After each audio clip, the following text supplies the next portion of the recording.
My husband's will was a bomb, and it just went off.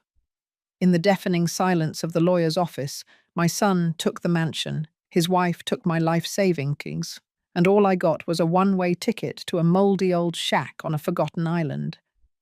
Before we continue, please subscribe to the channel and let us know where you are listening in the comments. The day began with the smell of stale coffee and the hollow emptiness of a world without my Frank. We were a week past his funeral, a blur of polite condolences and plastic-wrapped casseroles. I was 68 years old, and my life, as I knew it, was over. I had spent 40 years as an art teacher, teaching kids to find the beauty in the ordinary, while Frank built our life in the quiet background. His lawyer, a man with a face as grey as his suit, sat across from me in a downtown Manhattan office. My son, David, and his wife, Jessica, sat beside me, their posture a little too straight, their smiles a little too wide. They were my family, my blood. David, my late husband's brother, was a trust fund manager who always looked at the bottom line. Jessica, my niece, was a popular influencer. She was live streaming this moment for her thousands of followers who watched from the comfort of their screens. The lawyer began to read from the will. It was like a movie scene playing out in slow motion. He spoke of assets and deeds and trusts. The words washed over me until I heard the phrases that would change everything. The Manhattan penthouse and Frank's entire art collection were now property of the D&J Trust, managed by David. The phrase, "for her well-being and future security," made my stomach clench. Then came the part that sent a cold shiver down my spine. The lawyer continued. And to Beatrice, for her personal use, Mr. Adams has bequeathed the fishing boat shack on Fisher's Island. Jessica let out a little laugh that she quickly tried to turn into a cough. I looked at her, then at David. He avoided my gaze. I had heard of the boat shack. It was a joke among the family, a run-down piece of property that Frank had bought decades ago for a pittance. We never even went there. It was his private little joke. Now it was my inheritance. My life savings, accumulated over decades, had been signed over to my son and his wife. The lawyer, a man without an ounce of emotion, handed me a single key. It was rusty, old, and looked like it hadn't been used in a lifetime. I held it in my hand, a small, cold piece of metal that was the sum total of my husband's legacy to me. My family had left me with nothing. A widow in her late 60s, stripped of her home, her savings, her dignity, left with only a joke of a property. Jessica was already on her phone, speaking into the camera, a bubbly smile on her face. You guys, Dee and I are celebrating at our new beachside mansion in the Hamptons tonight. It's crazy how blessed we are. The irony wasn't lost on me. I was being live-streamed as a victim of their cruel victory. David, my own family, avoided my eyes as if I were a stranger. I stood up, my legs feeling like lead, and walked out of the office. The air outside felt different, heavy and suffocating. I clutched the key in my hand. It was the only tangible thing I had left of my husband, a tiny, worthless piece of metal. Little did they know, it would be the key to their downfall. The 3-hour drive from Manhattan to the ferry terminal felt like traversing worlds. I was leaving behind the steel and concrete where Frank and I had built a meaningful life and heading toward oblivion. The key, that rusty, useless thing, felt heavier than a gold bar in my coat pocket. It was the only thing I had to show for 40 years of marriage. The ferry ride to Fisher's Island was bleak. The air smelled of salt, diesel, and loneliness.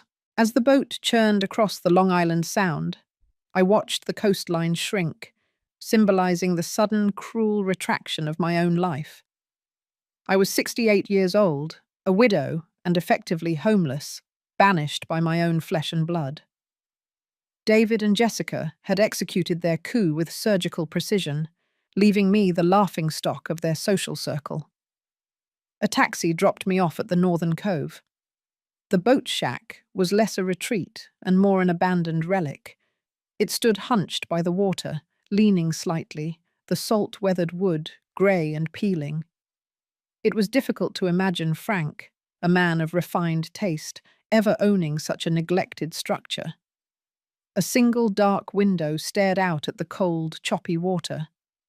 This was my sanctuary, the place my family had designated for me to fade away quietly. I stepped out of the cab, the driver's skeptical glance confirming my low status. The island air was sharp, biting at my exposed skin. I forced the rusty key into the lock. It jammed once, then grudgingly turned. I pushed the door open. Dust motes danced in the slivers of light. The space was small, mostly concrete floor, and smelled overwhelmingly of mildew and old paint. Scattered in one corner were a few crates marked Frank's junk. I felt a sudden, cold wave of despair, the first one since the funeral that truly threatened to drown me. At that exact moment, my phone buzzed in my bag. It was a notification from Jessica's social media account. I opened the app, drawn to the site like a moth to a dangerous flame. The screen was awash in the warm glow of sunset over a vast infinity pool. Jessica, draped in white linen, was holding a champagne flute, laughing brightly. "Guys, look at this view," she cooed into the phone, turning the camera to the sprawling Hamptons mansion. $8 million worth of beachfront bliss, and it's all ours. Thanks, Uncle Frank. Sorry to my followers who are stuck in regular houses, but life is good. She paused, took a theatrical sip, and then added with an exaggerated sigh. Oh, and a big shout out to my old Aunt Beatrice. Hope you're enjoying that rustic little getaway. Maybe send us a postcard from your shack. The cruelty was deliberate, calculated to maximize the public humiliation. I closed the app, the image of the golden mansion searing into my mind, contrasting brutally with the damp darkness surrounding me. I needed to call David, not to beg, but to understand the depth of their betrayal. I found a shaky signal and dialed his number. He answered on the second ring, his voice slightly muffled by loud music. "Beatrice, did you make it to the island okay?" he asked, his tone annoyingly patronizing. "I'm here, David," I said, my voice flat. "I wanted to ask about the Manhattan condo. Where did the closing documents go?" There was a noticeable pause, and the music in the background seemed to drop momentarily. "Ah, yes, the condo. Well, that's actually settled. As trustee, I had to liquidate that property quickly." "Liquidate?" I asked, my blood turning to ice. "David, that was my home. That was my retirement investment." "It was necessary, Beatrice," he snapped, the veneer of politeness cracking. "The Hamptons estate, this $4 million property, it requires management. And quite frankly, the trust needed liquid funds immediately. You don't need a city apartment now. You have the island." His tone held an unmistakable note of contempt. "Frank was very clear that I control the funds now. It's for the greater good of the estate." The mask had fallen. It wasn't just about inheriting the money. It was about punishing me, about proving I was irrelevant, a simple-minded old woman easily dismissed. They hadn't just taken the house. They had taken my past and my ability to secure any future. I hung up without another word. The truth was worse than I had imagined. David and Jessica hadn't just been greedy. This was personal, and it was malicious. I looked around the desolate boat shack, the place they meant for me to rot. A new feeling surged within me, hot and powerful, drowning out the despair. It wasn't the bitter resignation they expected. It was a clear, cold resolve. They thought they had left me with nothing, but they had given me one thing they never anticipated: absolute, unwavering clarity. I had to find out why Frank had sent me here, and then I was going to fight back. The morning after my confrontation with David, I started searching the shack. The sun streamed weakly through the grimy window, illuminating the decades of neglect. I was looking for a sign, a clue, anything to explain why Frank, who loved me fiercely, would leave me this derelict building and nothing else. I began with the scattered boxes. They were mostly full of old fishing gear, rusted tools, and broken bits of wood. Frank wasn't known for being sentimental about junk, which made these forgotten boxes even more suspicious. As I sifted through a crate marked Summer '98, my fingers brushed against something smooth and unexpected. It was a block of cedar, carved with the rough shape of a bird, and tucked underneath it was a small, velvet pouch. My heart pounded. This had to be it. I tore the velvet open. Inside, resting on a faded satin lining, was a single, old-fashioned skeleton key. It was brass, intricately detailed, and completely unlike the rusty key that opened the shack's front door. This looked like the key to a grand old bank vault, or maybe a secret attic room in a Victorian mansion. It felt significant, heavy with purpose. Next to the key, nestled deeper in the pouch, was a piece of parchment. It was not a will, but a note from Frank. His familiar, elegant handwriting, which had faded somewhat, spelled out a short message. "Beatrice, my love, if you hold this key, it means the hounds have arrived. This is where I go to think. The scent of linseed oil and turpentine will always lead you home. Trust the color blue. I am still here." I reread the note 3 times. The hounds have arrived, he knew. He had anticipated the greed of David and Jessica. Trust the color blue. What did that mean? The shack was mostly shades of grey and brown. I looked around the small space again, this time not seeing a ruin, but a potential puzzle box. The air, I realized, did hold a faint, lingering aroma, not just mildew, but the unmistakable sharp scent of oil paint and solvent. Frank, a man who never once picked up a brush, was somehow connected to painting here. I examined the walls. They were lined with cheap plywood paneling, painted a dull grey. I started tapping. Most areas gave a solid thud, but when I reached the back wall, behind the only rickety table, one section sounded distinctly hollow.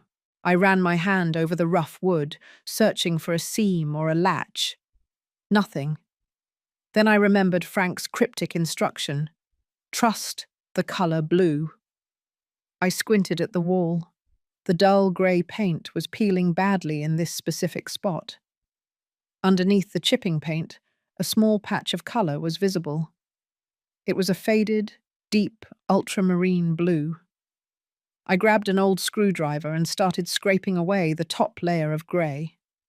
The paint came off easily, revealing not just blue, but a smooth, seamless metal panel painted a vibrant blue, the color of the deepest ocean. The panel was perhaps 5 feet wide and 7 feet tall, completely out of place in the rustic setting.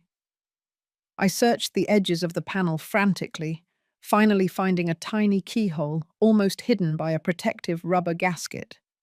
It was the exact size and shape for the brass skeleton key I held in my hand.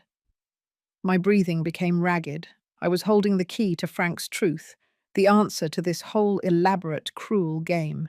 I was ready to use the key, but my hands were shaking so badly I had to pause, taking a deep, ragged breath of the dusty, paint-scented air. With a sudden burst of adrenaline, I slid the brass key into the lock. It clicked, a smooth, deep sound that echoed unnaturally loud in the silence. I turned the key once. The metal panel didn't swing open.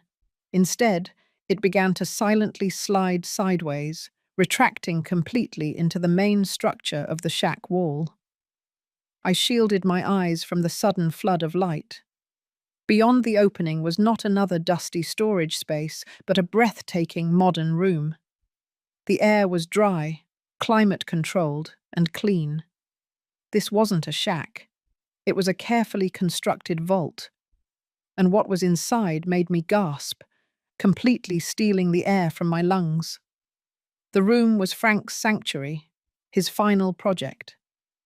My eyes fixated on the center of the room, where a single, massive canvas stood under bright gallery lights. But it wasn't the canvas that shocked me.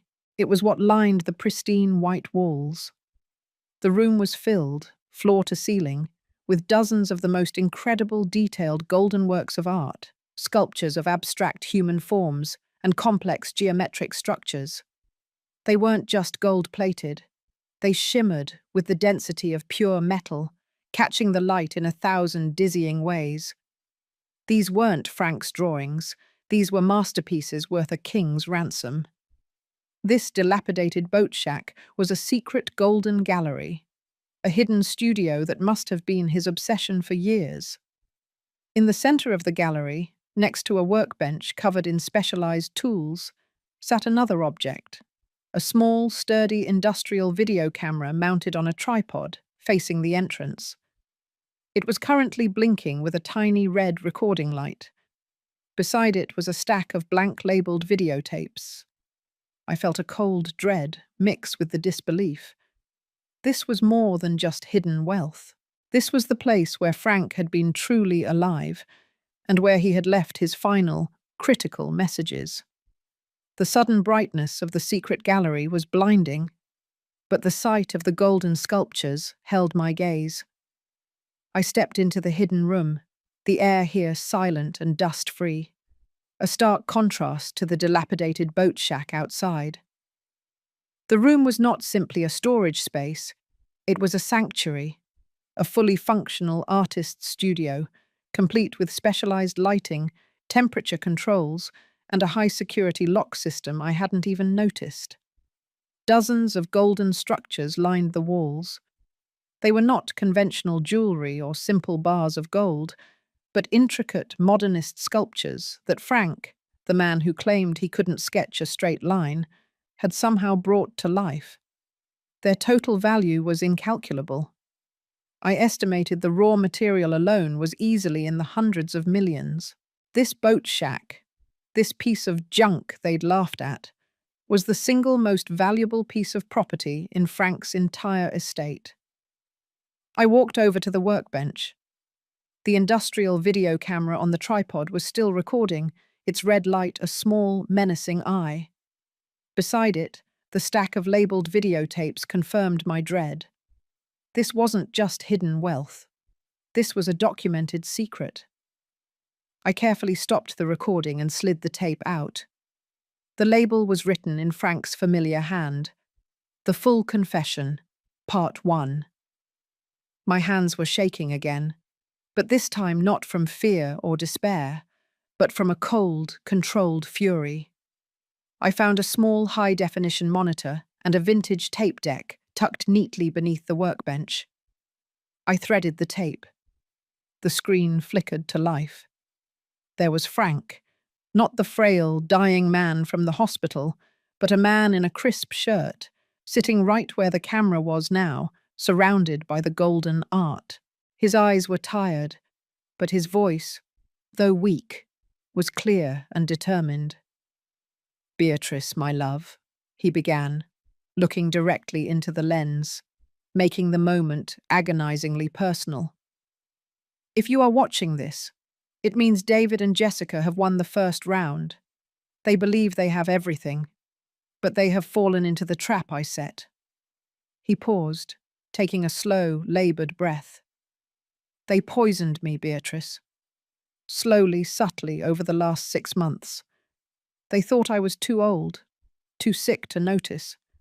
They wanted the full estate, and the only way to get it was to make sure I was declared mentally unfit, or gone." I pressed my fist to my mouth, stifling a cry. Poisoned. Not a heart attack. My own family. The betrayal was a physical blow. Frank continued, his voice heavy with sorrow. "I had to act fast. I liquidated every asset David knew about, converting the funds into these works of art. The gold and the diamonds are untraceable, not logged in any conventional ledger.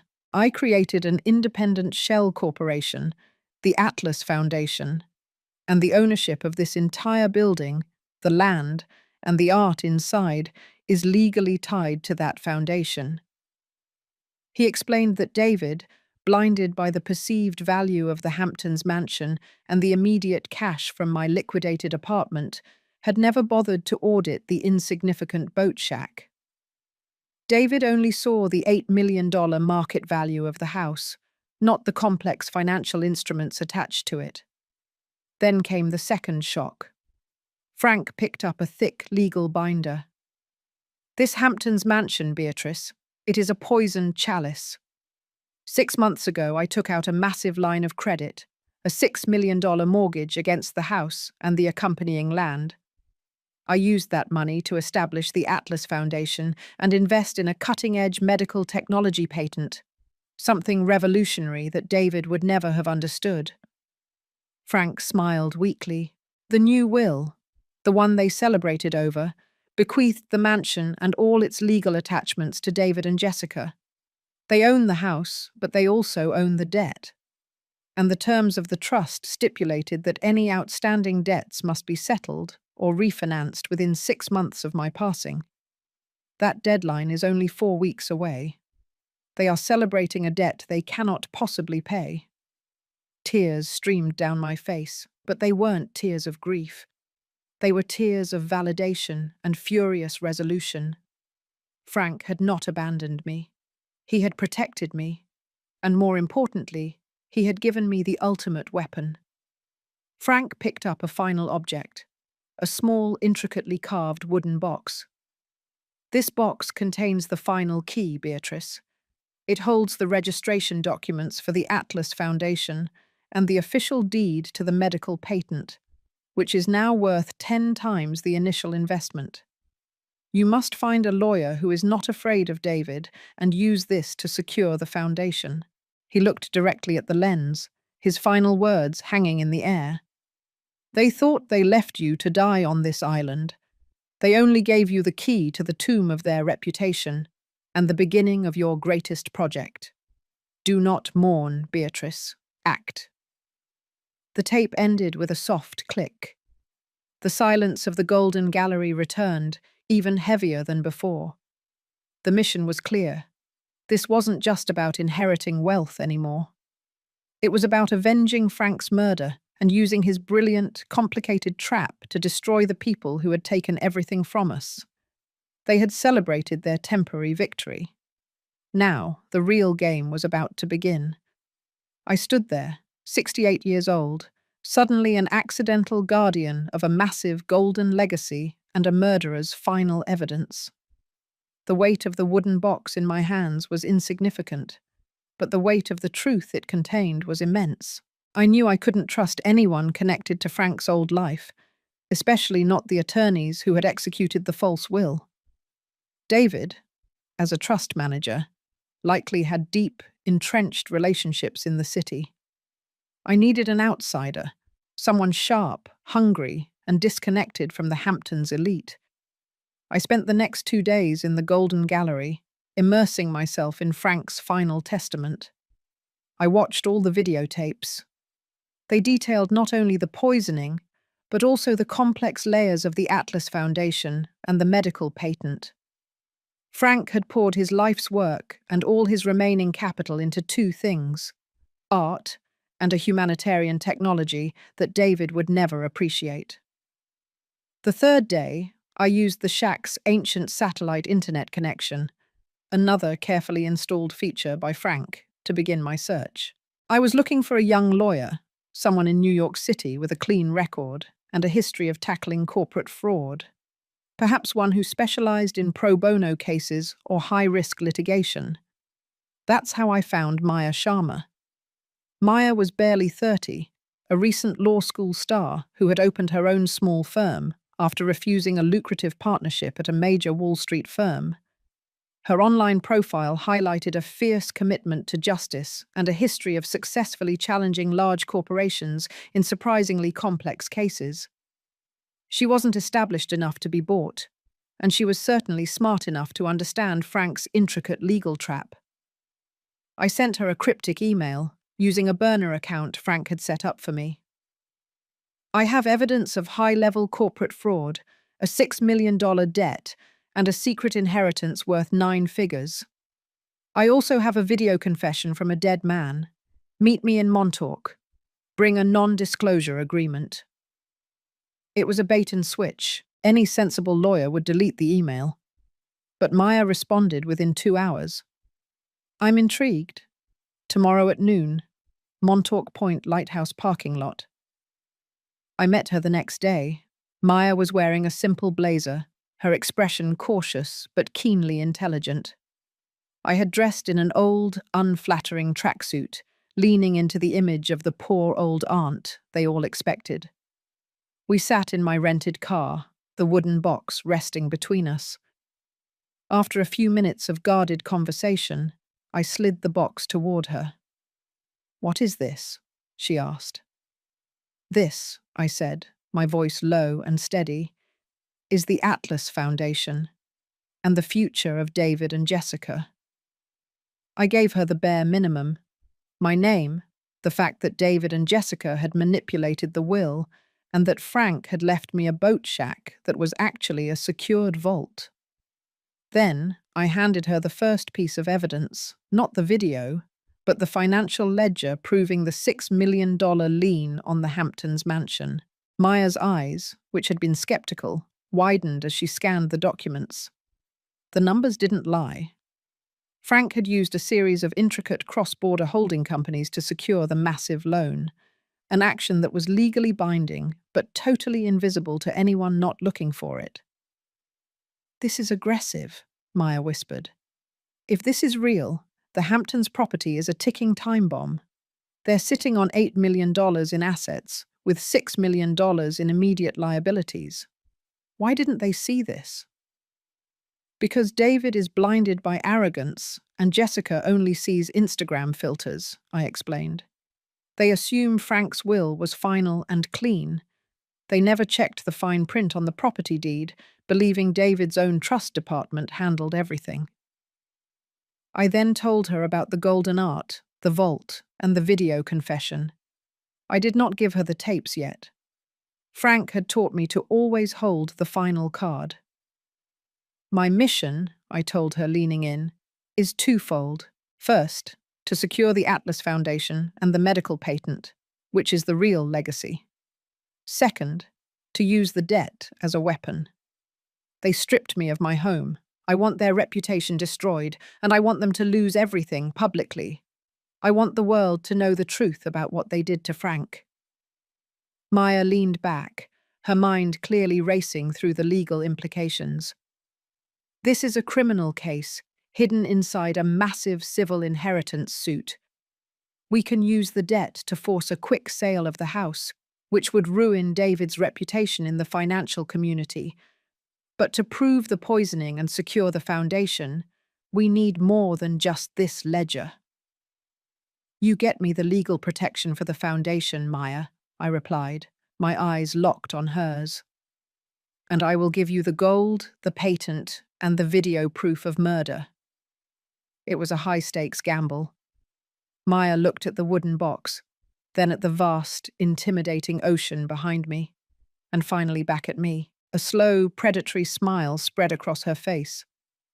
"Mrs. Adams," she said, her voice now sharp and eager, "let's go fishing for a very large reputation." The next 2 weeks were a strange blend of high-stakes legal strategy and rural solitude.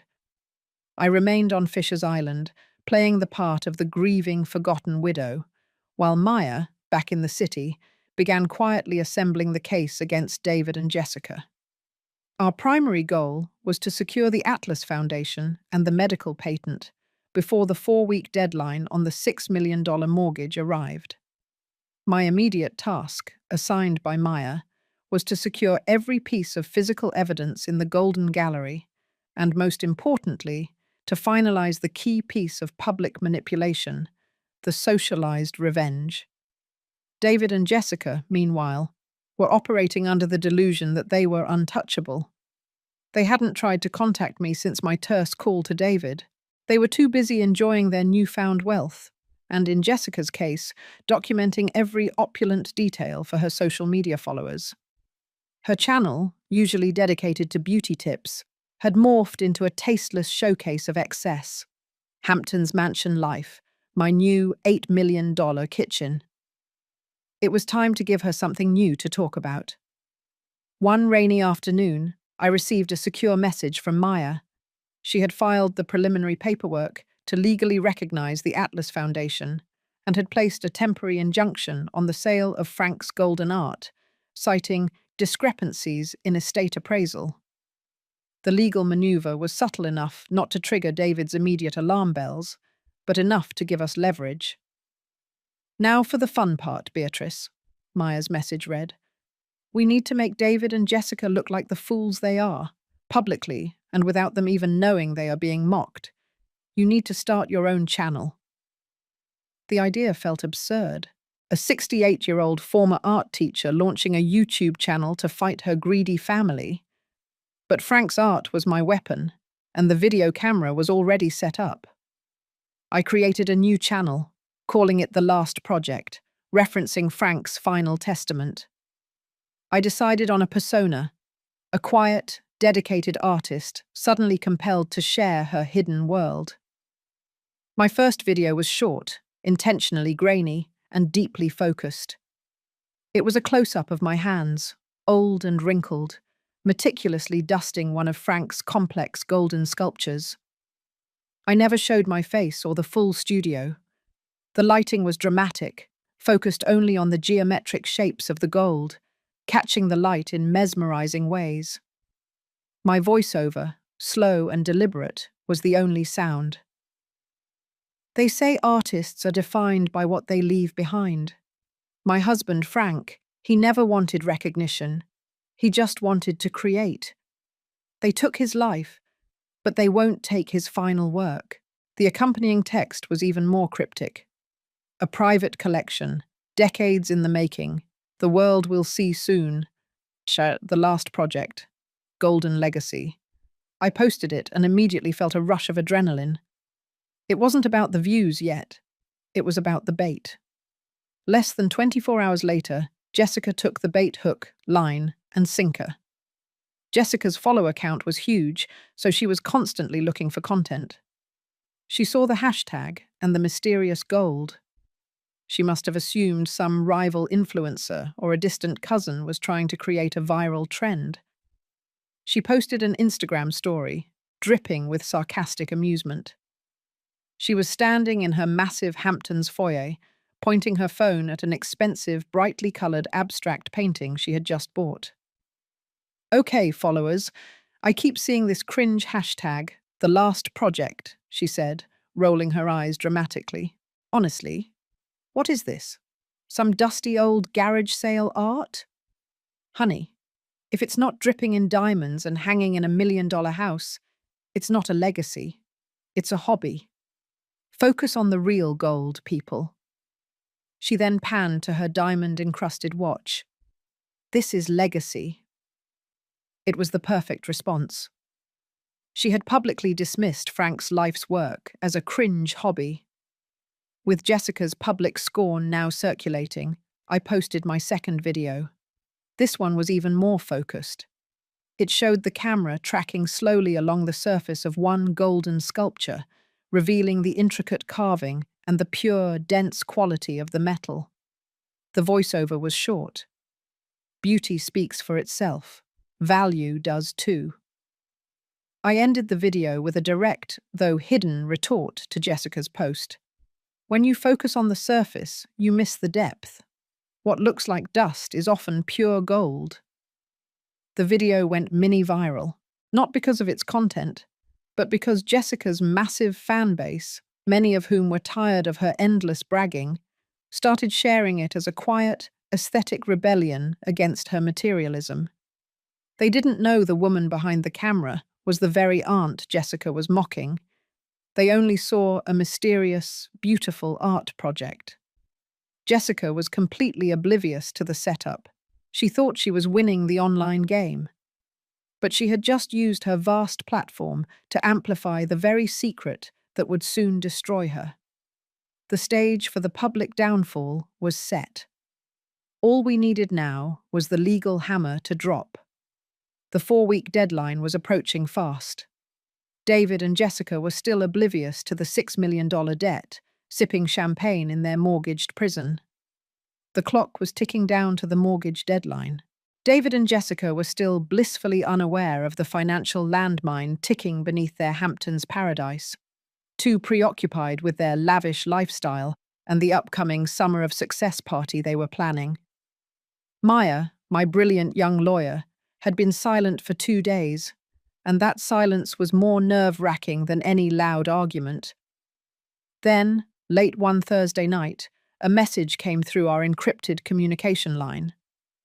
"Beatrice, it's done. The Atlas Foundation is legally secured. The medical patent ownership is unequivocally transferred to you as the sole trustee. David has no legal claim to either the patent or the assets of the foundation. We are safe. Now, for the real work, the takedown." Maya's next instructions were precise and bold. We needed to use Frank's art not just as a financial asset, but as the centerpiece of a narrative. The final fatal blow wouldn't come from a courtroom, but from a gallery opening. "We need a small private showing," Maya wrote. "Not for the public yet, just the hyper-elite, the kind of collectors who talk. We're targeting the art world, Beatrice. If Frank's work is certified as priceless by them, David's trust mismanagement becomes instantly undeniable. We need to create the myth of Atlas." I agreed immediately. I knew exactly who to call: Elias Thorne. Elias was an art dealer who specialized in uncovering lost masters. He was ruthless, connected, and most importantly, he had a long-standing, intense professional rivalry with a prominent collector who happened to be David's current financial backer. This was personal, intellectual warfare, fought with canvases instead of weapons. I reached out to Elias through a third party. The initial conversation was guarded. He was highly skeptical of a lost golden collection emerging from a remote island boat shack, but I sent him a single, high-resolution close-up photo of one of Frank's sculptures, a piece titled "The Betrayal of Icarus," a soaring form of golden feathers melting into a pedestal of rough-hewn stone. That was enough. Elias flew to Fisher's Island 2 days later, landing his private seaplane in the cove near the shack. I met him outside, again wearing my most dowdy clothes. He was exactly as I remembered him: sharp eyes, tailored suit, radiating an intimidating blend of arrogance and genius. I led him into the boat shack. He glanced around the mildewed exterior with a look of disdain, clearly expecting to find some amateur's bronze casting project. He stopped in front of the inconspicuous blue metal panel. "Where is it, Mrs. Adams?" he asked, impatience heavy in his voice. I simply pressed the concealed button, and the entire wall silently retracted, revealing the brightly lit, climate-controlled golden gallery. Elias Thorne stopped dead in his tracks. He didn't speak.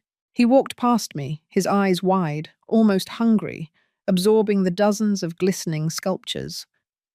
He spent the next hour moving from piece to piece, not touching, but analyzing the craftsmanship, the continuity, and the distinct signature of a true master. He knew raw quality when he saw it. Finally, he turned to me, his voice barely a whisper. "Who is the artist? These are extraordinary. They are a statement. The metallurgical work alone suggests someone working with a vast private resource, entirely off the grid." "My husband, Frank Adams," I told him. "He was working here in secret for the last 10 years. "Frank Adams? The financier?" Elias laughed, a low, rasping sound. "This is impossible. Where did he acquire the raw gold? And why hide it in this monastery?" He didn't want the art world to find him until he was ready, I lied smoothly. And he certainly didn't want his greedy family to know it existed. They left me this shack, believing it was worthless. Elias looked back at the wall of shimmering gold, then at the decrepit boat shack exterior. A slow, terrifying smile spread across his face. He didn't see an art exhibit. He saw a legend, a scandal, and a massive opportunity to destroy his rivals. "This collection is not worth hundreds of millions in materials, Mrs. Adams," he stated, his voice now booming with authority. "It's worth closer to $500 million in cultural and artistic value. This is the stuff of historical revision, the lost master of modern gold work. We will arrange a showing next Friday. The world will be watching, even if they don't know they are watching yet. David and Jessica will be the subject of a very specific kind of humiliation." Elias Thorne was now my partner. He saw the potential for artistic chaos and personal triumph. We had secured the assets and found our public champion. The countdown to David and Jessica's financial execution was now set to the rhythm of high-end art chatter. They were about to lose their house, their reputation, and their peace of mind, all because they had mistaken a priceless sanctuary for a cheap, mouldy shed. The final week before the Hamptons party and our secret art show was a whirlwind of calculated moves. David and Jessica were escalating their bragging in a frenzy of anticipation for their summer of success. Jessica's YouTube channel was now exclusively dedicated to the mansion, featuring endless tours of the beachfront property, the yacht dock, and, most frequently, the massive, incredible library where they claimed Frank spent his final glorious days. Unbeknownst to them, I had a mole, not a person, but a highly targeted digital campaign run by Maya's tech contact. We focused on getting the Atlas Foundation's name, subtly linked to revolutionary medical technology, into obscure financial blogs read exclusively by David's circle of investment bankers. The goal wasn't to expose them yet, but to make David feel just a hint of professional paranoia. Meanwhile, Jessica posted a video that became the final, perfect piece of our public execution plan.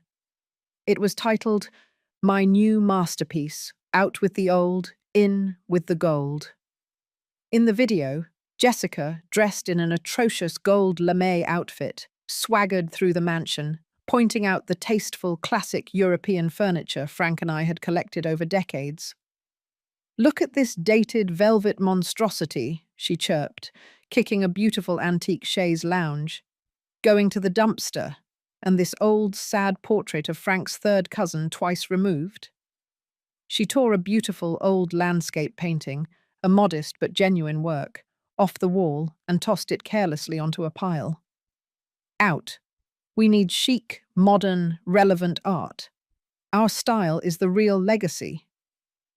The video was met with widespread criticism, even from her own fans, who recognized the blatant disrespect. But Jessica was too focused on the positive comments about her dress to care. She had publicly destroyed artifacts of Frank's life, demonstrating her utter disregard for his memory and his taste. My third video dropped 2 days before the private art showing. It was titled, "The True Cost of Beauty." This video was different. It began with the same close-up shots of Frank's golden sculptures, the betrayal of Icarus, the magnificent curves and flawless geometry. Then, the camera pulled back, revealing me, Beatrice, for the first time. I stood there, simple and severe, in the heart of the gleaming gallery. My voice was calm, but imbued with iron conviction. My husband told me that value is not measured by the price tag, but by the weight of the effort, the purity of the material, and the depth of the intention. Then, for a devastating 5 seconds, I spliced in a clip from Jessica's latest video, the moment she ripped the landscape painting off the wall. I did not mention her name or the location. I just showed the act of destruction. I continued, my voice now layered with sorrow and strength. They seek to destroy what they don't understand. They discard history. They mock silence, and they celebrate cheap substitutes. But some legacies are built on foundations that cannot be sold, cannot be discarded, and cannot be ignored. I concluded by revealing a massive, intricately carved golden plaque Frank had hidden, engraved with the words, Atlas Foundation, Investment in Humanity, Not Greed. The video went supernova. The juxtaposition of the raw, arrogant destruction shown in the clip against the profound, silent beauty of Frank's gold sculptures was devastatingly effective. People immediately recognized Jessica's Hamptons background and her gold dress. The comments exploded.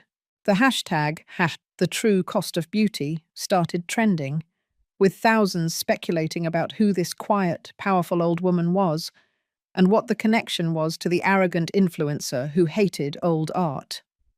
Meanwhile, Elias Thorne's private showing was a roaring success. He had invited only the most discerning and gossipy collectors in New York. The reaction was exactly what we needed: stunned disbelief, followed by intense bidding interest. Elias expertly framed Frank as the anonymous gold master, the eccentric genius financier who had secretly pursued art for decades, only for his collection to be mistakenly bequeathed in a flawed will. The buzz hit David's social sphere like a wrecking ball. His biggest client, a notorious art collector whom David desperately needed to fund his next deal, called David directly, not to ask about the market, but to ask if he was aware that his late brother, Frank, was secretly a contender for the next great American artist. David, utterly panicked, called me. His voice was no longer arrogant, it was edged with genuine fear. Beatrice, what is this nonsense I'm hearing? A golden legacy? What is this YouTube channel you started? Are you trying to embarrass us? Embarrass you, David, I replied, letting a cold smile touch my lips. I'm just sharing the beauty Frank left behind. You know, like an artist. That shack is worthless. Tell me where you are and stop this insanity. This is damaging my professional image, he demanded. The shack is everything, David, I countered calmly. But you wouldn't know that, would you? You already took the mansion. I paused for effect, twisting the knife. By the way, have you checked the interest rates on that Hamptons mortgage lately? The $6 million one? Just curious. I hung up before he could respond. The sudden mention of the exact debt figure, which he was legally supposed to be aware of, but had clearly ignored in his haste to claim the mansion, was the final trigger. The clock had run out. David was no longer just dealing with a grieving old woman. He was dealing with the consequences of his own fatal arrogance. The mansion was about to be officially foreclosed, and his world was about to collapse. The silence on David's end after I mentioned the mortgage was absolute. It was the sound of a financial world collapsing. The arrogance was gone, replaced by naked, desperate realization. He finally understood that the Hamptons mansion wasn't a prize. It was a highly leveraged, toxic asset designed to destroy him. The official notice arrived the very next day. A notice of default, publicly filed, indicating the lender was commencing foreclosure proceedings on the Hamptons property. The 6-month deadline had passed, and the interest and penalties had ballooned the $6 million debt into something immediately demanding. David and Jessica's world fractured instantly, and their reaction was exactly what Frank and I had predicted: denial, panic, and aggressive deflection. Jessica, utterly dependent on appearances, tried to manage the disaster on social media. She posted a tearful, highly filtered video, claiming they were being harassed by a rogue bank and that it was a mistake regarding her Aunt Beatrice's trust fund issues. She tried to use her huge platform to frame them as victims of corporate injustice. But the narrative had shifted. Too many of her followers had seen my quiet, powerful video. And now the financial news was starting to pick up the story. David, meanwhile, focused his panic on me. He and Jessica drove straight to the Fisher's Island ferry and chartered a boat to the cove. They arrived at the boat shack around midday, their faces tight with rage and exhaustion. I was expecting them. I stood outside the shack, perfectly calm, wearing gardening gloves and holding a watering can, looking for all the world like a harmless old woman tending to her small patch of weeds. David, usually immaculate, looked disheveled. Jessica, devoid of makeup and filters, looked frantic and cheap. "Beatrice, where is it?" David shouted, charging toward me. "Where did you hide the collateral? That property is ours. You set us up." "Collateral for what, David?" I asked, looking him straight in the eye. "You inherited what Frank legally gave you, the Hamptons property, as stipulated in the will. You just failed to read the fine print about the 6 million lien attached to it." Jessica stepped forward, pointing a trembling, manicured finger at me. "That old piece of junk you're wearing is a lie. I saw your video. The gold. Where are the golden statues? If we sell those, we can pay the bank." "Ah, the gold," I said gently, admiring the small, beautiful rosebud on my watering can.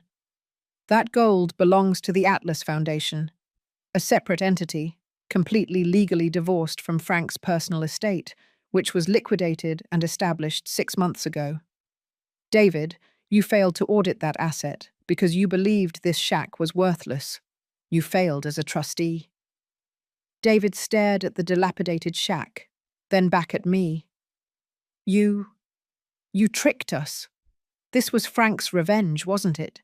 He wanted us to lose everything." "Frank wanted the truth, David," I countered. "He wanted you to face the consequences of your own reckless greed.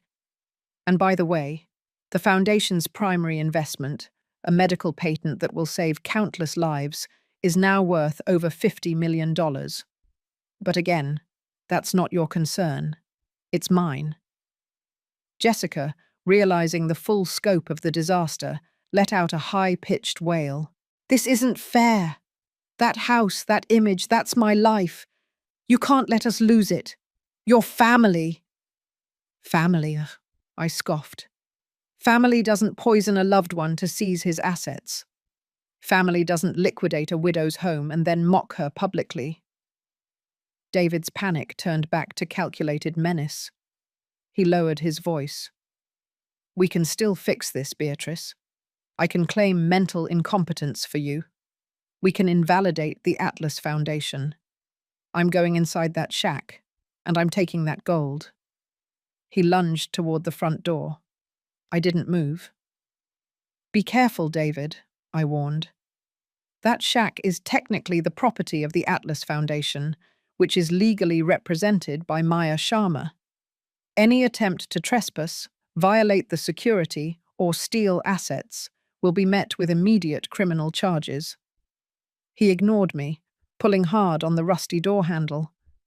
The lock held, because Frank, in his wisdom, had installed a secondary industrial-grade bolt that was completely invisible from the outside.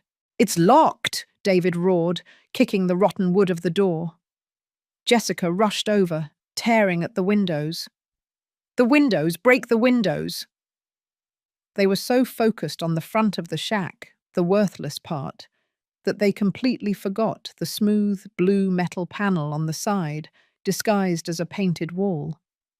They were literally inches away from the hidden vault, but their tunnel vision prevented them from seeing the truth. As David continued to hammer his fists against the cheap wood, a small black sedan pulled up the dirt track behind them. 2 men in sharp suits stepped out, followed by a woman in a perfectly tailored business suit, Maya Sharma. "Mr. Adams! Mrs. Adams!" Maya called out, her voice cutting through the panic. "I am Maya Sharma, counsel for the Atlas Foundation. I am here to serve you with this cease and desist order and a temporary restraining order." Any further damage to the Foundation's property will be considered malicious destruction of evidence. David and Jessica froze, turning to see the professional, legal face of their downfall. The game was over. They had lost the mansion, and now they had lost their freedom to even set foot on the ground where the real wealth lay. Their public humiliation was sealed. The appearance of Maya Sharma and her team marked the definitive end of the fun part of David and Jessica's inheritance fantasy. David, seeing the lawyers, instantly shifted his panic into a familiar legal posturing. "This is baseless harassment, Ms. Sharma. You have no authority here," he spat, backing away from the door he'd just been trying to kick in. Maya didn't raise her voice. She simply held out the thick stack of papers. "Mr. Adams, this is a court-ordered temporary restraining order filed under the name of the Atlas Foundation, a duly registered corporate entity.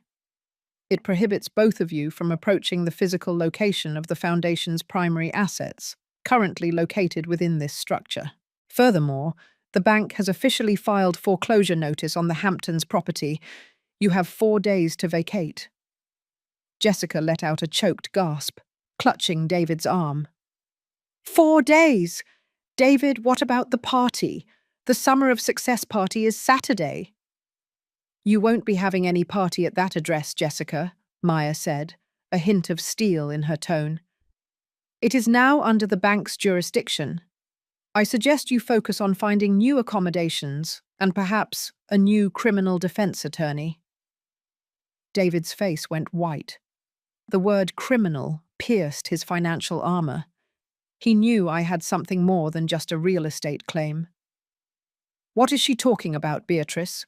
David demanded, turning his rage back on me. "What criminal charges?" I finally stepped forward, setting the watering can down. I looked at the two of them, not with hate, but with a chilling calm. "David, you were Frank's brother. You were his appointed financial steward, and you tried to take his life and his legacy for greed. Frank knew you would. He knew you would never look past the surface." "I did nothing," David insisted, though his eyes darted nervously toward Maya. "Didn't you?" I countered. "Did you, as the supposed financial expert, fail to notice the immediate $6 million liability on the property you so eagerly claimed? Did you fail to monitor Frank's health, or did you actively choose to ignore the gradual poisoning, just like you chose to ignore the fine print on the property deed?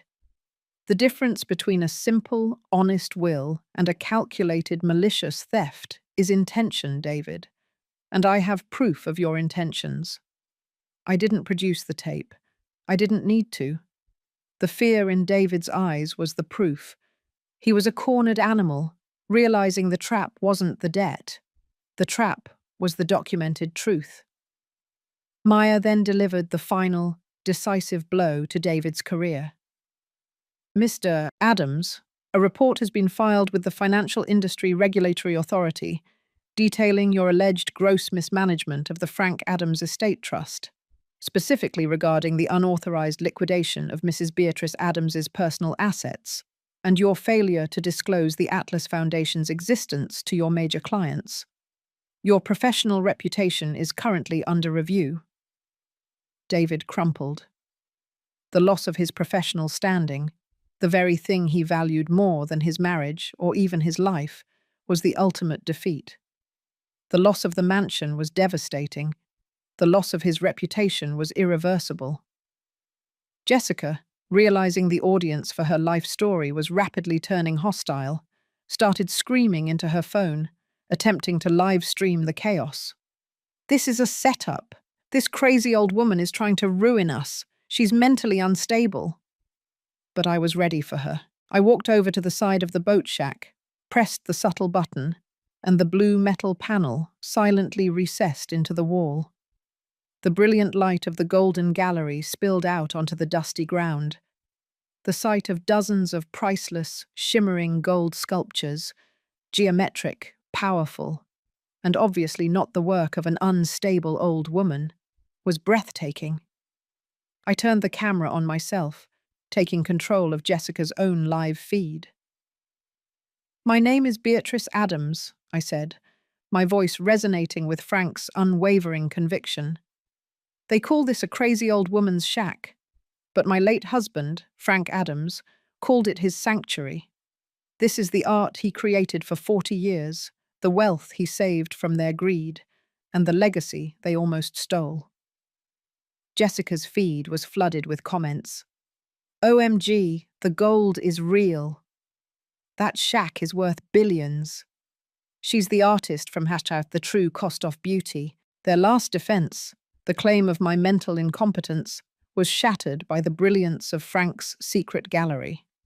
They stood there, two disgraced figures, framed by the contrast of their own failure and the gold that should have been theirs. Maya's security team quickly escorted them off the premises, serving them with the final legal papers. The moment they were gone, the air on the island seemed to clear. I walked into the gallery, the silence a welcome embrace. The golden sculptures gleamed. Frank's plan had worked perfectly. He had given them the shell of an $8 million debt and given me the core of a $500 million legacy, along with the evidence to finally bring them to justice. I had lost a husband, but I had gained a mission. The final phase, the criminal prosecution, was now inevitable. The aftermath of David and Jessica's public breakdown at the boat shack was immediate and total.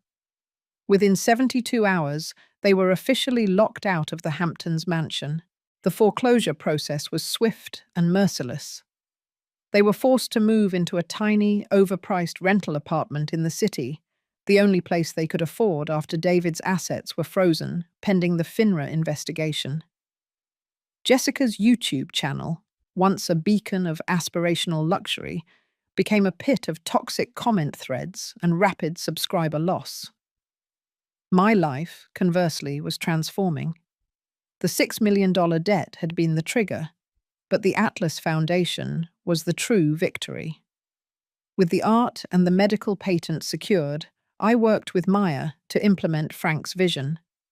The gold sculptures, valued conservatively at over $500 million, were not intended to sit in a vault. Frank's will stipulated that the collection be sold over 5 years, with all proceeds funding the humanitarian medical technology developed under the patent. The first sale, handled by Elias Thorne, was sensational. The Betrayal of Icarus sold for $42 million to a major European collector. Frank, the invisible artist, was instantly elevated to the pantheon of contemporary American masters. The news of the boat shack billionaire and the dramatic betrayal of her greedy family dominated headlines across the country. I took the spotlight with quiet dignity, always redirecting the focus from the money to the mission. I appeared on a major news program, standing in the finished laboratory funded by the first sale, discussing the medical breakthrough Frank had financed. My husband wanted his legacy to be about saving lives, not collecting things, I told the interviewer, my voice calm. This foundation will ensure that every one of his beautiful golden creations goes toward funding technology that will heal the world. They thought they stole his life, but they only helped me finance his true life's work. This was the core of the humanitarian healing twist, using the spectacular, shocking wealth, not for personal gain, but for philanthropic good, turning Frank's secret revenge into global change. Meanwhile, the criminal case against David and Jessica moved forward. Maya presented the video evidence, Frank's solemn confession, to the prosecutor's office. The combination of the fraud charges related to trust management and the documented evidence of his poisoning was overwhelming. David's arrogance had led him to believe his brother's body would never be exhumed or tested. He was terribly wrong.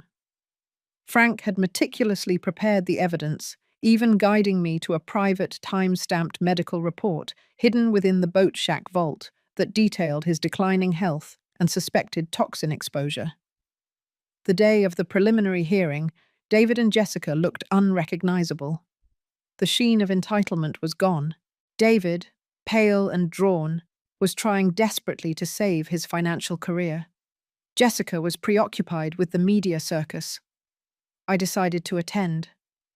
I sat in the front row, not out of malice, but to bear witness.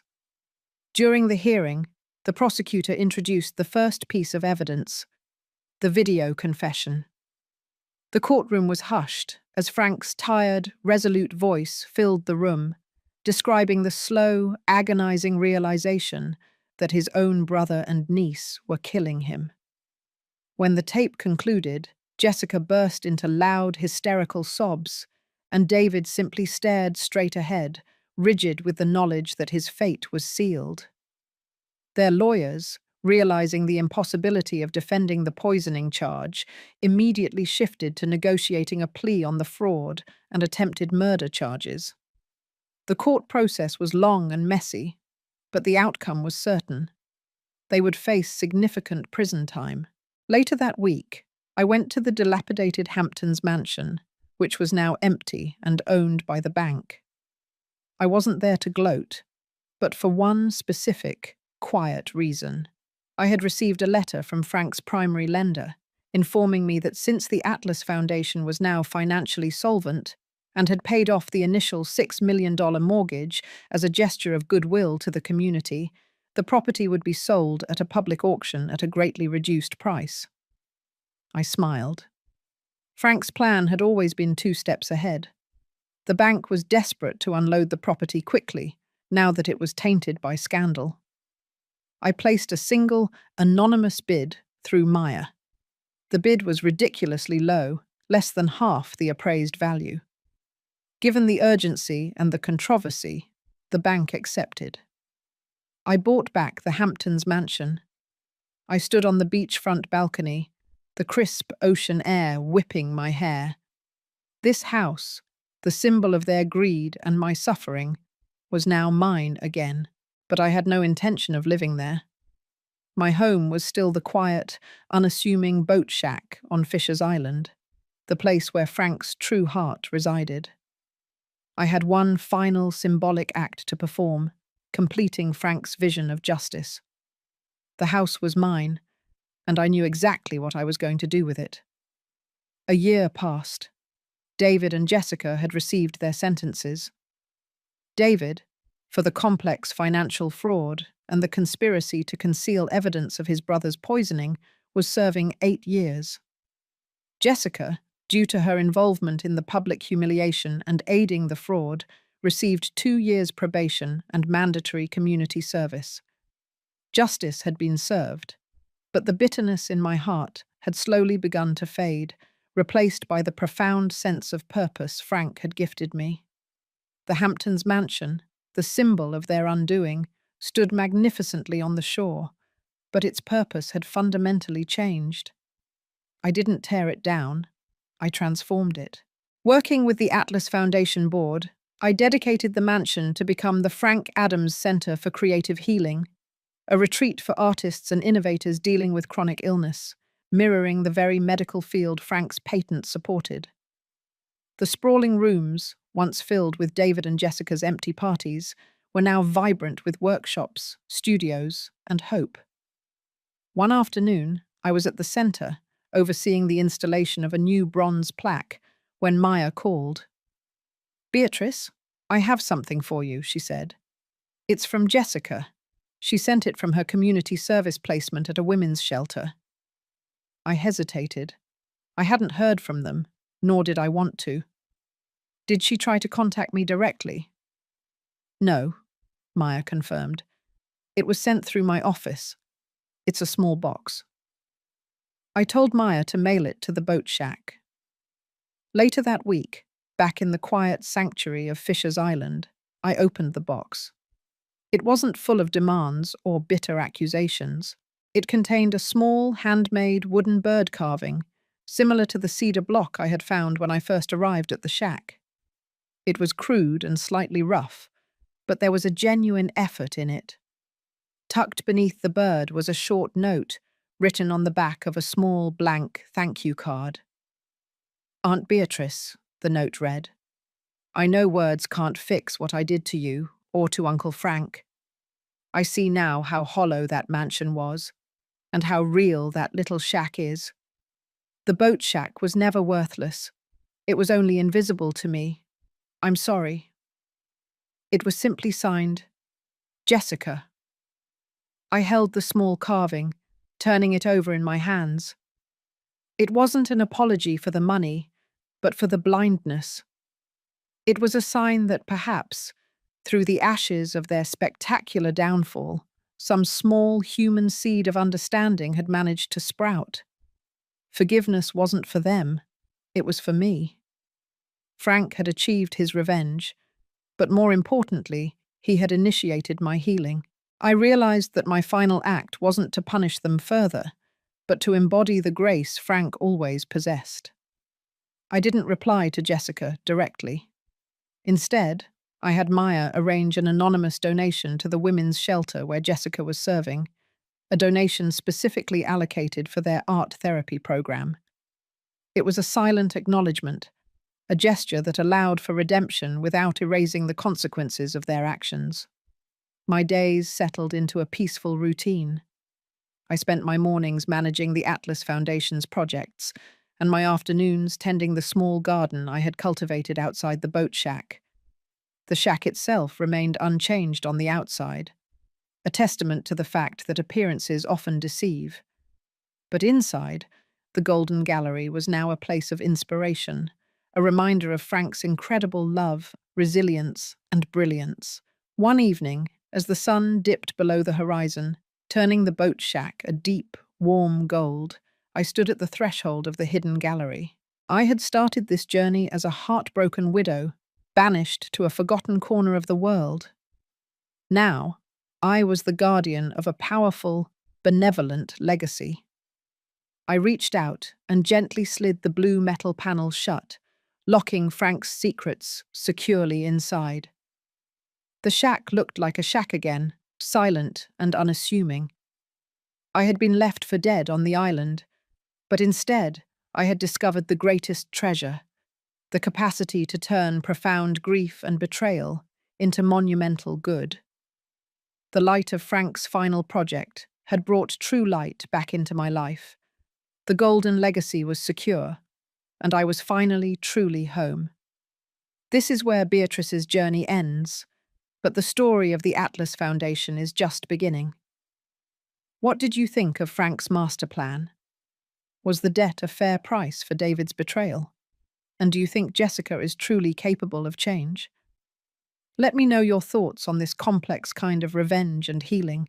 And don't forget to like this video and share it with someone who needs a reminder that the greatest treasures are often found where we least expect them.